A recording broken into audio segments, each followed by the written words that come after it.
இயேசு கிறிஸ்து சொல்லியிருக்கிறார், நான் உலகத்திற்குரியவன் அல்லன்றது போல நீங்களும் உலகத்திற்குரியவர்கள் அல்லன்னு சொல்லிட்டாரு. அப்ப நம்மலாம் யார் அங்கிள்? Very good. முக்கியமான கேள்விக்கு ஆவியானவர் பதில் சொல்ல போகிறார். இயேசு கிறிஸ்து என்ன சொன்னார்? யோவான் எழுதின சுவிசேஷத்திலே, நான் உலகத்தான் அல்லாதது போல விசுவாசிகள் ஒவ்வொருவரும் உலகத்துக்கு உரியவர்கள் அல்ல. ஓகே. இன்னும் ஒருபடி மேலே போய் என்ன சொல்லியிருக்கா தெரியுமா? நீங்கள் தேவனுடையவர்கள் ஆனீர்கள், அல்லது நீங்கள் வேறு ஒருவருடையவர்கள் ஆனீர்கள். அப்படி என்றால் என்ன பொருள் பாருங்களேன். எப்படி இயேசு கிறிஸ்து உலகத்துக்குரியவர்கள் அல்ல என்றால், உலகத்துக்கு உரியவர்கள் வியாதியிலே அவதிப்படுகிறார்கள். அவருக்கு வியாதி வரவில்லை, அவர் உலகத்துக்கு உரியவர் அல்ல. அதே போல் நீங்களும் உலகத்துக்கு உரியவர்கள் அல்ல என்ற நிஜம் என்ன சொல்லுகிறது என்றால், இயேசு கிறிஸ்துவுக்கு வியாதி வரவில்லை, எனவே நமக்கும் வியாதி வர வேண்டிய அவசியம் இல்லை. அடுத்து பால், இயேசு கிறிஸ்துவை 3.5 ஆண்டு காலங்கள் ஒருவரும் தொட முடியல. அதே போல் நம்மை வியாதி தொடுவது சாத்தியமல்ல. அதே போல் எந்த ஆபத்தும் எந்த விபத்தும் நம்மை தொட முடியாது. ஏன்? உன்னை தொடுகிறவன் என் கண்ணின் மணியை தொடுகிறேன் என்று சொன்னார்.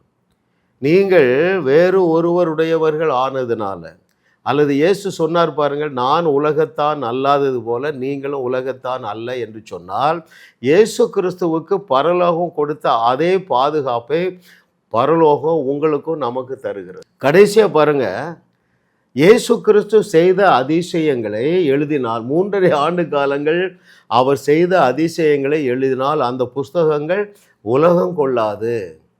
அப்போது நாம் தேவனுடையவர்களாக இருக்கிறதுனால இயேசு சொன்னார் அல்லவா, நீங்கள் நான் செய்ததையே செய்வீர்கள், அதை விட பெரிய கிரியைகளையே செய்வீர்கள் என்று சொன்னார்.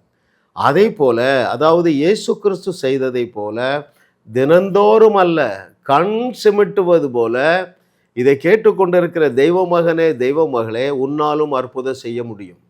பல உதாரணங்கள் இருக்கின்றன. உன்னை பற்றி இயேசு என்ன சொன்னார்? உங்களால் கூடாத காரியம் ஒன்றுமில்லை என்று சொன்னார. ரைட்? நான் செய்ததையே செய்வீர்கள், அதை விட பெரிய கிரியைகளை செய்வீர்கள். அப்படித்தானே அந்த அப்போஸ்தலர் நடபடிகளிலே சீஷர்கள் செய்தார்கள் பால். அதனால தானே எருசலேம் துவக்கி இல்லிரிக்க வரைக்கும் சபை நாட்ட முடிந்தது. அப்போஸ்தலர் நடபடிகளில் என்னங்க வாசிக்கிறோம்? பவுலுடைய கரத்தினாலே தேவன் பலத்த அற்புதங்களை செய்தார். அந்த தேவன் நேற்றும் இன்றும் என்றும் மாறாதவராக இருக்கிறார். என்னோடு இணைந்து கொள்ளுங்கள் அருமையானவர்களே. நம்முடைய தலைமுறையில் 21வது நூற்றாண்டிலே அப்போஸ்தலர்களைப் போல நீங்கள் செயல்பட போகிறீர்கள், நானும் செயல்பட போகிறேன். எனவே என்ன நடக்கும்? இயேசு கிறிஸ்து செய்தவைகளையும் செய்து, அதைவிட மிகப்பெரிய அற்புதங்களையும் செய்து, தேவனுடைய வார்த்தையை உறுதி செய்து, இந்த ராஜ்யத்து சுவிசேஷம் இன்னும் எங்கெல்லாம் செல்லவில்லையோ அத்தனை இடத்திலையும் தேவனுடைய ராஜ்யத்தை கொண்டு செல்லத்தக்கதாக, ரைட், அற்புதங்கள் செய்து அவருடைய வார்த்தையை உறுதி செய்ய எழும்புங்கள் அருமையானவர்களே. உங்களையும் வாழ வைத்து உங்கள் மூலம் உலகத்தையும் வாழ வைக்கவே தேவன் எங்களை கிருபையாக அழைத்துள்ளார்.